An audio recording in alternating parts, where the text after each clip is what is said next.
សួស្តីបងប្អូនទាំងអស់គ្នាស្វាគមន៍មកកាន់ Channel Review Drama សម្រាប់រឿងថ្ងៃនេះដែរខ្ញុំមានរឿងមួយដែលមានចំណងជើងថា Time and Him Are Just Right ដែលរឿងហ្នឹងនិយាយអំពីតួស្រីដែលនាងខិតខំប្រឹងប្រែងចូលទៅចិត្តតួប្រុសដោយសារតែនាងគិតថាបេះដូងបងប្រុសរបស់នាងនៅជាមួយនឹងតួប្រុសចង់ដឹងថាសាច់រឿងនេះតទៅមុខទៀតនឹងទៅជាយ៉ាងណាហើយចំពោះស្នេហាពួកគេវិញនឹងទៅជាយ៉ាងណាដែរតោះមកតាមដានជាមួយនឹង admin ទាំងអស់គ្នាតែមុននឹងចូលដល់សាច់រឿងសូមឲ្យអ្នកទាំងអស់គ្នាជួយចុច like subscribe និងសញ្ញារូបកណ្ដឹងឲ្យ admin ម្នាក់មួយផងណាសាច់រឿងផ្ដើមឡើងនៅក្នុងសាលារៀនមួយដែលយើងឃើញមាននារីម្នាក់កំពុងតែស្លៀកឈុតកូនក្រមុំរួចកាន់បាច់ផ្កាដែលនឹងគឺជាតួស្រីរបស់យើងដែលនាងកំពុងតែនិយាយជាមួយនឹងមិត្តភ័ក្តិរបស់នាងពីការថតរូប pre wedding ដាក់នៅពីមុខមង្គលការរបស់នាងណាប៉ុន្តែនាងនិងមិត្តភ័ក្តិរបស់នាងនិយាយគ្នាមិនបានប្រមាណផងស្រាប់តែឮមេក្រូដែលលោកគ្រូប្រកាសដែលជាហេតុធ្វើឲ្យពួកគេភ័យជាខ្លាំងរួចក៏រត់ចេញពីក្នុងថ្នាក់នឹងមក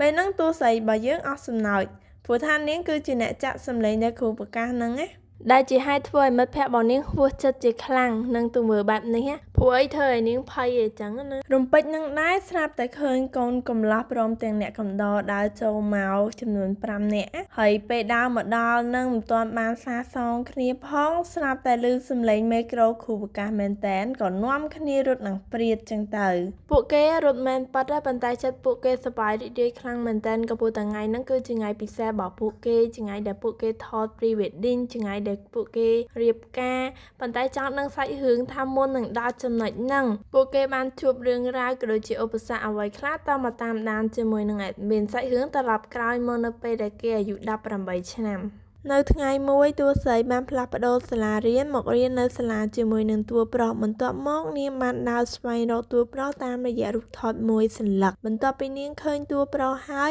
នាងបានដើរទៅសួរនាំសុខទុក្ខតួប្រុសដែលជាហេតុធ្វើឲ្យតួប្រុសភ្ញាក់ផ្អើលជាខ្លាំងក៏ព្រោះតែគាត់អត់ដែលស្គាល់នាងពីមុននេះបន្ទាប់មកតួស្រីក៏ណែនាំឈ្មោះរបស់នាងថានាងឈ្មោះ Lindsay ឥឡូវ admin សុំហៅគាត់ថា Lindsay ណាដោយសារយើងស្គាល់ឈ្មោះគាត់ហើយតួប្រុសក៏ឆ្លើយទៅតួស្រីថាខ្ញុំគិតថានាងច្រឡំមនុស្សហើយប៉ុន្តែតួស្រីក៏សួរបញ្ជាក់តួប្រុសវិញថាតើលោកគឺឈ្មោះជីជុនស៊ីងមែនហើយតួប្រុសក៏ឆ្លើយថាបាទបន្ទាប់ពីជុនស៊ីងឆ្លើយបាទហើយ Lindsay ក៏ស្ទុះទៅអោបជុនស៊ីងហើយដូចជានឹកតាំងកាលណាមកចឹងណាហើយតួប្រុសឃើញចឹងក៏រុញច្រានតួស្រីចេញណាបន្ទាប់មកជុនស៊ីងក៏ដើរចេញទៅបាត់ទៅ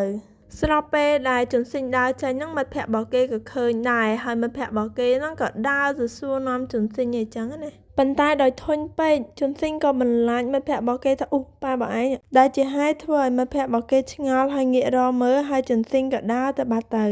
មួយសន្ទុះក្រោយមកដល់ម៉ោងចូលរៀនល្មមពេលហ្នឹងអ្នកគ្រូដើរចូលមកក្នុងថ្នាក់ដោយនាំ Lindsay មកជាមួយដែរដោយសារតែតួស្រីរបស់យើងហ្នឹងគឺជាសិស្សដែលចូលថ្មីនៃវិទ្យាល័យរបស់ពួកគេគឺវិទ្យាល័យហ្នឹងមានឈ្មោះថាវិទ្យាល័យឈុនហៃបន្ទាប់មកអ្នកគ្រូក៏ឲ្យ Lindsay ណែនាំពីឈ្មោះរបស់នាងទៅកាន់មិត្តរួមថ្នាក់បន្ទាប់ពីនាងណែនាំខ្លួនរបស់នាងហើយមិត្តរួមថ្នាក់ទាំងអស់គ្នាបានទះដៃអបអរសាទរឲ្យនាងនិងស្វាគមន៍នាងមកកាន់ថ្នាក់ថ្មីរបស់ពួកគេនិយាយទៅលើកលែងតាជុនស៊ីនមួយទេដែលរៀងមុខកញ្ញើជាងគេអត់ពេញចិត្តនឹងតួស្រីយើងដែលមករៀននៅថ្នាក់ហ្នឹង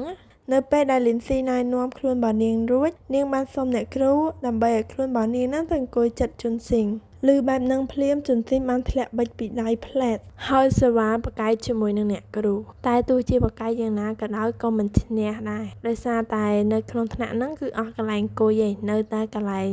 ជុនស៊ីងមួយដែលត្នេចឹងទោះស្អីយើងមានអីមានតែអង្គុយនៅចិត្តជុនស៊ីងនៅពេលដែលនាងមកដល់កន្លែងអង្គុយហើយនាងបានមើលទៅទឹកមុខរបស់គេដូចជាមិនសូវនឹងពេញចិត្តដែលនាងមកអង្គុយនៅកន្លែងហ្នឹងនាងបានដកសៀវភៅ note របស់នាងហ្នឹងយកមកសរសេរពីពាក្យពេចន៍ដែលនាងចង់និយាយទៅកាន់ជុនស៊ីងដើម្បីឲ្យជុនស៊ីងអាននៅពេលដែលឃើញ note ហ្នឹងហើយជុនស៊ីងក៏មិនតបតឲ្យទៀតដែរហើយគេក៏ប្រាប់ទៅតួស្រីណាថាគេត្រូវការបិចរីឯតួស្រីវិញស្មានតែត្រូវការបិចរបស់នាងតាមពិតគេត្រូវការបិចដែលគេជ្រុះមុនហ្នឹងហ៎ ព្រោះអីបិចតែគេឈុំមុនហ្នឹងគឺនៅក្រុមតុរបស់នាងណាបន្ទាប់ពីលីនស៊ីយល់អត្ថន័យដែលតួប្រុសយើងចង់និយាយហើយនាងបានអោនទៅរើសបិចហ្នឹងណាស្របពេលហ្នឹងជុនស៊ីងក៏អោនទៅរើសដែរហើយពួកគេទាំងពីរនាក់ក៏បុកក្បាលគ្នាចឹងទៅដែលធ្វើឲ្យតួប្រុសមានអារម្មណ៍ថាអួយធុញជាមួយនឹងតួស្រីដោយសារឲ្យទៅជួបតួស្រីពេលណាដឹងតែមានរឿងពេលហ្នឹងអីចឹងណារំពេចនឹងដែរអ្នកគ្រូក៏បានប្រាប់ឲ្យជុនស៊ីងហ្នឹងចែករំលែកសៀវភៅជាមួយនឹងតួស្រីរបស់យើងដោយសារតែតួស្រីរបស់យើងហ្នឹងគឺជាសិស្សទៅនឹងចូលថ្មីដែលជាហេតុធ្វើឲ្យនាងអត់មានសៀវភៅពុំដូចមិត្តដទៃមិនយូរប៉ុន្មានម៉ោងសិក្សារបស់ពួកគេក៏ត្រូវបានបញ្ចប់ហើយក៏ដល់ពេលចេញលេងល្មមសិស្សគ្រប់គ្នាចេញលេងដោយភាពសប្បាយរីករាយលើកលែងតែលីនស៊ីរបស់យើងទេដែលកាន់សៀវភៅជាច្រើនរត់តាមជុនស៊ីងអំឡុងពេលហ្នឹងលីនស៊ីបានប្រាប់ឲ្យជុនស៊ីងដើរយឺតបន្តិចទៅតែជុនស៊ីងនៅតែដើរលឿនដដែលក៏ព្រោះតែគេខ្លាចលោកគ្រូសៀដាក់ទោសនៅពេលដែលគេទៅដល់ក្នុងថ្នាក់យឺតព្រោះអីអំឡុងពេលហ្នឹងគឺដល់ពេលដែលលឺកណ្ដឹងចូលរៀនវិញហើយបន្ទាប់ពីពួកគេមកដល់ក្នុងអគារសិក្សាហើយលីនស៊ីបានហៅឲ្យជុនស៊ីងឈប់តែដោយមិនប្រយ័ត្នជុនស៊ីងក៏វាសដៃទៅប៉ះនឹងសៀវភៅជាច្រើនដែលនៅលើដៃលីនស៊ីបណ្ដាលឲ្យសៀវភៅទាំងអស់ហ្នឹងធ្លាក់ទៅលើឥដ្ឋបាត់ទៅដោយមិនដាច់ចិត្តក៏ព្រោះតែនឹងគឺជាកំហុសរបស់គេដែរជុនស៊ីងបានត្រឡប់ក្រោយមកជួយរើសសៀវភៅតួស្រីយើងវិញអំឡុងពេលដែលរើសសៀវភៅនឹងដែរតួស្រីយើងបានសួរទៅជុនស៊ីងថាហេតុអីបានជាត្រូវខ្លាចលោកគ្រូសៀគាត់គឺជាលោកគ្រូដែលការជាងគេមែននៅទីនេះហើយជុនស៊ីងក៏តបទៅវិញថាបន្តិចទៀតនាងនឹងដឹងដោយខ្លួនឯងហើយបន្ទាប់មកគេក៏រត់ទៅថ្នាក់បាត់ទៅហើយតួស្រីយើងក៏រត់ទៅតាមអញ្ចឹងទៅអេដមីនសូមស្លេះរឿងរបស់យើងត្រឹមតែប៉ុណ្្នឹងសិនសូមអរគុណសូមជម្រាបលាជួបគ្នានៅវីដេអូ